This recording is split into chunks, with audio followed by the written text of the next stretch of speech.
Fermi Energia plaanib Eestisse varustuskindluse tagamiseks ja energiahindade langetamiseks uue põlvkonna väikereaktoril põhinevat tuumajaama.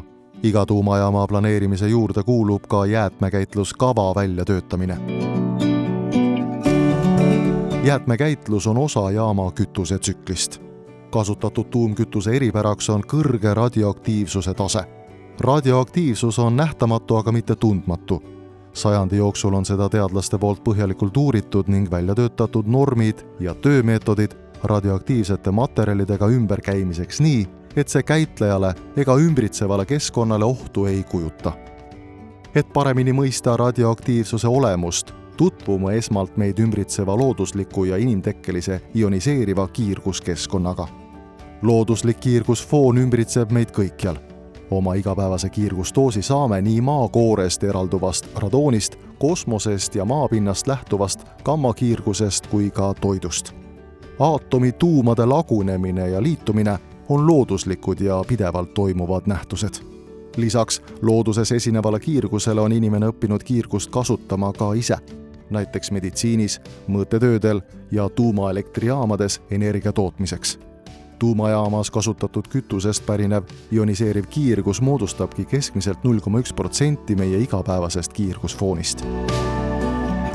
Tuumkütus muutub reaktoris energiat tootes ise tugevalt radioaktiivseks.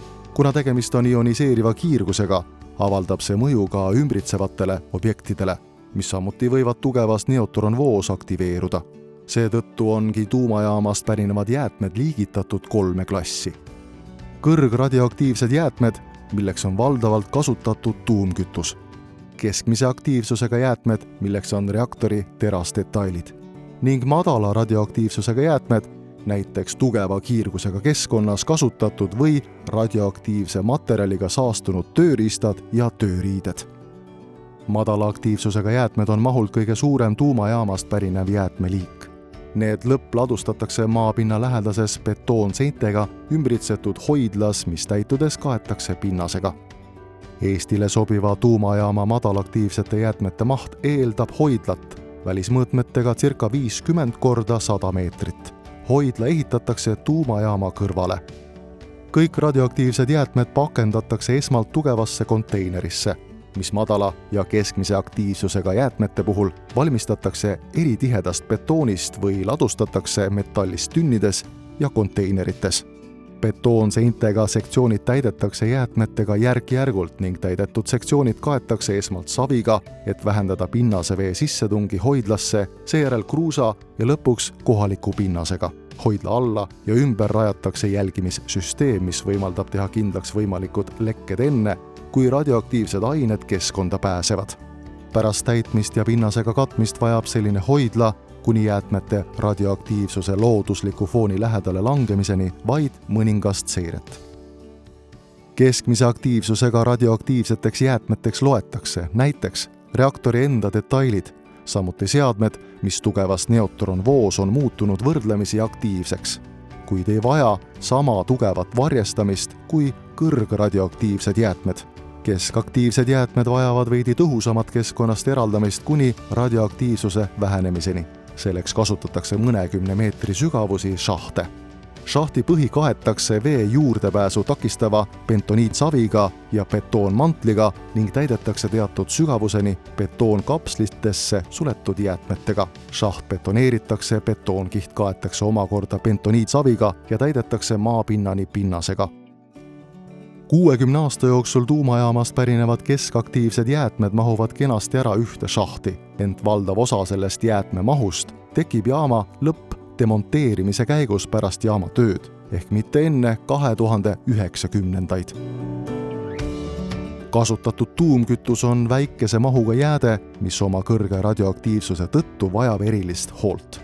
Kui kiirgusvarjestust mitte arvestada, mahuks kogu kütus, mida tuumajaam oma eluea jooksul kasutab ära 3 harilikule veoautole. Kasutatud tuumkütus näeb välja üsna sarnane kasutamata kütusega, mis koosneb pikkadest kütusevarrastest ja neid koos hoidvast sõrestikust. Pärast reaktoris kasutamist liigutatakse kütuse koostud reaktori kõrval olevasse sügavasse kasutatud tuumkütuse basseini. Seal toimub kütuse jahtumine nii termilises kui radioaktiivses mõttes.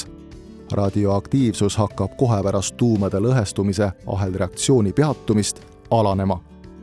Kui kütuse aktiivsus on piisavalt alanenud, saab selle paigutada tavaliselt jaama territooriumile rajatavasse märghoidlasse, mis on sisuliselt sügav bassein, milles jäätmete aktiivsus alaneb veelgi.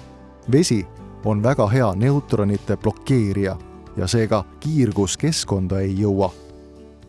Pärast mõneaastast basseinis jahtumist on võimalik kasutatud kütust hoiustada kuivalt.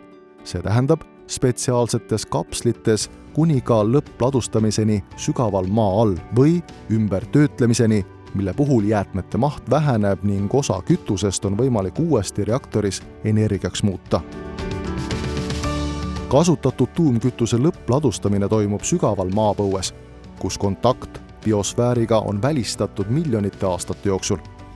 Nii pikk ajaperiood on enam kui piisav selleks, et tuumkütuses olev radioaktiivsus alaneks loodusliku foonini. Lisaks Soomes ja Rootsis juba kasutust leidnud lõppladustamisviisile on Eesti tuumajaama jäätmete lõppladustuseks võimalik viia jäätmed veelgi sügavamale, umbes 1,5 kilomeetri sügavusele puurauku. Sellises sügavuses puudub ka kokkupuude põhjaveega ning aluskivim on kristallne, täpselt nagu Soome ja Rootsi hoidlates. Sellisel puhul piisaks kogu jaama kütuse lõppladestuseks 21 umbes 33 sentimeetrise läbimõõduga ja 1,5 kilomeetri sügavusele ulatuvast 2 kilomeetrisest horisontaalselt puuritud puuraugust, mis lõpuks pitseeritakse bentoniitsavi ja betooniga. Kütuse koostud pakitakse spetsiaalsesse korrosioonikindlasse konteinerisse, mis täiendavalt täidetakse veekindla saviga. Selliselt on kõik tuumajaamas tekkivad jäätmed käsitletud ja ladustatud kõigile tulevastele inimpõlvedele ja looduskeskkonnale ohutult, aegade lõpuni. Jäätmekäidu rahastus toimuks Eestis sarnaselt Põhjamaadele. Rootsis on tuumajäätmete lõppladestamise ja tuumajaama lõppdemonteerimise rahastamiseks loodud jäätmefond, kuhu iga toodetud megavatt-tunni pealt kogutakse umbes 3 eurot. Sellega tagatakse jäätmete käidu ja lõppladestuse rahastus nii opereerimise ajal kui ka pärast jaama sulgemist. Aktiivselt juhitud fond toodab lisaks tuumajaama operaatori regulaarsetele sissemaksetele kasu ka fondi tehtud pikaajalistest investeeringutest.